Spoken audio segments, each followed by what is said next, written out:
Bismillahirrahmanirrahim. Assalamualaikum warahmatullahi wabarakatuh. Kembali bersama saya Dr. Rado Yedra, tentunya bersama Rado Institute. Kita kembali mengudara, menyampaikan pesan-pesan Tridharma perguruan tinggi dalam bentuk literasi-literasi yang sangat menarik. Pembahasan bedah riset artikel merupakan suatu program andalan dari Rado Institute untuk memberikan alternatif bagi mahasiswa maupun peneliti dalam melahirkan riset-riset yang bermutu. Bedah riset artikel tidak hanya mengulas tentang isi bedah riset tentang tidak hanya menyampaikan isi dari suatu riset, tapi mempertajam dengan coding-coding pemrograman komputer sehingga dapat dimanfaatkan dengan baik. Satu lagi riset artikel yang terbit di tahun 2025 dari jurnal terbitan Elsevier di Alexandria Engineering Journal. Kita dapatkan suatu riset artikel New Trigonometric Oriented Distribution Methods, Model Theory and Practical Application. Nah, di sini kita coba lihat beberapa kali pertemuan membahas riset-riset terbitan Elsevier ini. Dalam suatu model-model peluang atau model-model distribusi, kita temukan keterlibatan dari fungsi-fungsi trigonometri.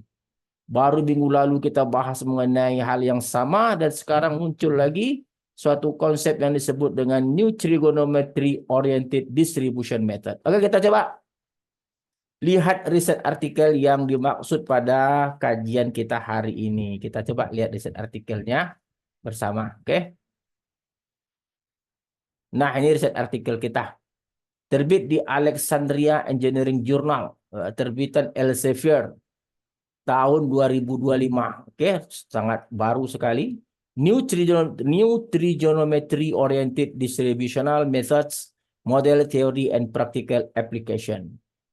Dalam riset artikel ini kembali kita temukan suatu teknik untuk menghasilkan atau untuk memperbaiki atau untuk menambah parameter atau untuk menghasilkan suatu fungsi densitas baru yang dia sebut dengan teknik WTWTG family. W ini weighted ton, G family. Di mana kalau ada G family nanti akan kita gunakan fungsi densitas yang telah umum. Dalam riset artikel ini nanti kita ganti G-nya dengan Weibull. Di mana fungsi densitas yang baru yang dihasilkan dengan teknik WTG family ini dapat Anda lihat seperti pada persamaan 4.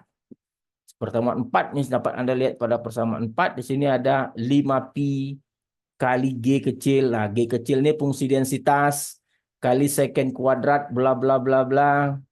Di sini ada G garis, oke, G garis seperti biasa nih. Kalau kita besarkan di sini nampak nih ada persamaan 4 tadi. Nah, ini persamaan 4 tadi. Nah, ada di sini G garis, ada G besar garis. G besar garis itu 1 kurang G. G-nya itu kumulatif, oke. Eksponen 1 kurang tan, tangen, pi, G garis besar, G garis 1 kurang G, seperti biasa. Dibagi 4 tambah G besar kumulatifnya. E kurang 1 kali 4, E itu eksponen. 4 tambah G besar kuadrat. Oke, di mana di sini jelas sekali bahwa ini merupakan suatu teknik yang disebut dengan WTG family.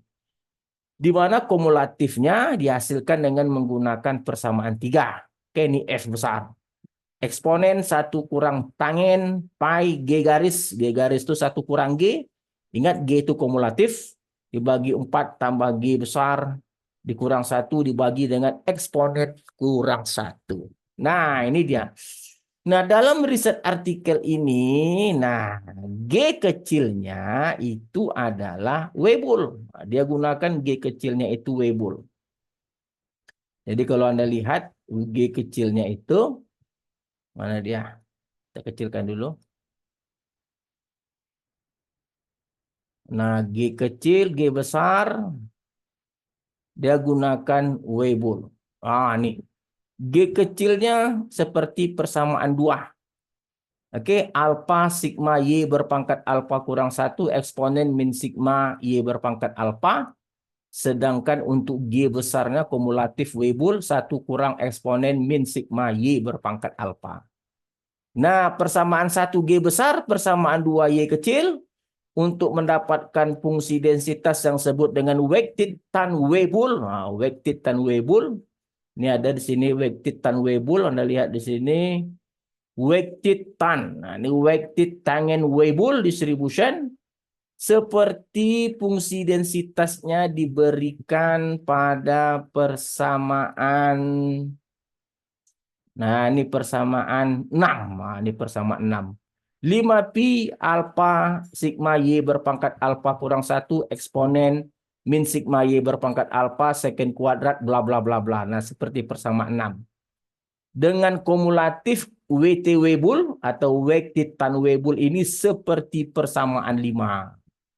Nah, dari mana persamaan 6 datang? Persamaan 6 datang dari. Nah, ini harus tahu nih.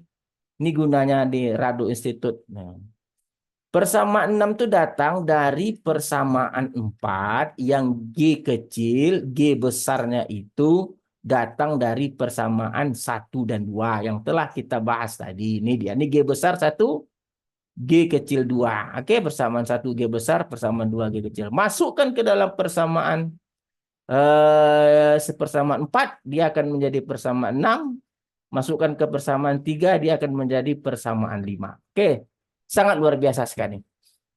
Dalam riset artikel ini diberikan 2 set data. Ini akan kita coba ya. 2 set data, ada 2 set data diberikan di sini. Kita lihat datanya, ada 2 set data. Nah, ini ada data set 1, ada data set 2, second set data. Kita gunakan data set 1 untuk menjalankan R kita, sehingga kita dapat menghasilkan parameter-parameter yang sama seperti pada riset artikel. Ini untuk data set pertama. Oke. 1,0 ini WT Weibull, weighted tan Weibull. Alfanya 1,09, sigmanya 0,68. Oke, coba kita buka R kita. Kita stop share, kita buka R kita. Kita buka R. Ini R kita. Kita buka. Nah, ini R kita. Sebelum kita jalankan R kita ketik, kita panggil dulu library Pragma. Kita udah bahas minggu lalu, tujuannya adalah untuk menghasilkan atau memudahkan operasi trigonometri untuk secant. Oke, Pragma. Nah, ini library Pragma. Setelah kita install library Pragma, kita panggil dataset 1 pada riset artikel. Nah, dataset 1, ini X. Lalu kita bangun coding. Ingat, ini GX kecil ini yang disebut dengan weighted tan G family. Nah, ini GX kecilnya. Dalam GX kecil ada Fx kecil, ada Fx besar. Fx kecil nanti dia menggunakan Weibull nih. Oke, Fx besarnya dia menggunakan kumulatif Weibull. Jadi weighted tan Weibull ini seperti yang kita bicarakan sebelumnya, fungsi densitasnya yang Gx ini, Fx-nya kita tukar dengan yang ini, Fx besar atau kumulatif dengan yang ini. Oke, sama dengan kumulatif Gx, ini Gx untuk menghasilkan Z weighted tan G family, Gx besarnya adalah ini, dia ada Fx besar.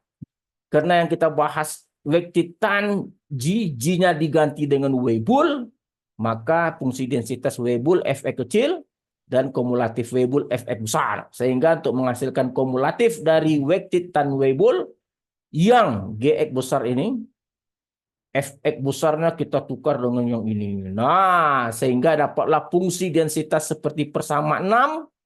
Ini seperti persamaan 6. Weighted times Weibull distribution. Dan ini kumulatif weighted tan Weibull distribution seperti persamaan 5. Mulai kita bangun suatu fungsi log likelihood. Kita run fungsi log likelihood kita. Oke. Lalu kita jalankan optim untuk nilai parameter awal, parameter alfa awal 1, sigma 1, kita runkan semuanya. Kita coba lihat hasilnya. Oke, kita lihat hasilnya. WTW. WTW. Nah, sama persis dengan riset artikel. Parameter 1,09, parameter 2 0,679 atau 0,68. Sama persis dengan riset artikel parameter kita. Konvergen menuju 0, nilai minus log likelihood-nya 57. Nah, setelah ini berhasil, kita gunakan komponen-komponen. Kita panggil alfa untuk parameter 1, sigma untuk parameter 2. Lalu ini komponen untuk uji density plot, cumulative plot. Nah, oke. Dan ini par susunannya adalah parameter 1 alfa, parameter 2 sigma. Jadi kalau setelah kita susun seperti itu, dalam fungsi densitas nanti ini seperti persamaan 6. Kalau disebut par 1, dia otomatis membaca alfa. Kalau par 2, dia otomatis membaca sigma. Oke? Ini kumulatif. Nah, kita jalankan saya. Kita jalankan semua, WTW, run. Nah, kita coba bangun density plot dengan memasangkan histogram dan density bersama 6. Kumulatif plot memasangkan kumulatif hampiran dan kumulatif model. Kita runkan saja. Coba kita runkan. Modelnya seperti apa hasilnya. Woi, mantap. Jadi kalau Anda lihat hasilnya tuh sangat luar biasa sekali, bahwa yang berwarna merah itu adalah yang berwarna merah tidak putus-putus atau PDF, itu density plot namanya. Kita ingin melihat fungsi densitas, fungsi pada persamaan 6 tadi dapat menangkap, mengcapture histogram, sedangkan sebelah kanan CDF adalah kumulatif plot, di mana kumulatif hampiran yang berwarna abu-abu itu dapat ditangkap dengan baik oleh yang berwarna merah. Oke, saya rasa apa yang kita selalu bahas dalam Rado Institute tentang perkembangan-perkembangan model peluang, yang terkhusus untuk tahun 2025, kita menggeser sedikit kepada keterlibatan fungsi-fungsi trigonometri dalam model peluang, ternyata memberikan hasil-hasil yang baik. Oke, saya rasa cukup kajian kita pada saat ini. Jumpa lagi pada sesi berikutnya. Assalamualaikum warahmatullahi wabarakatuh.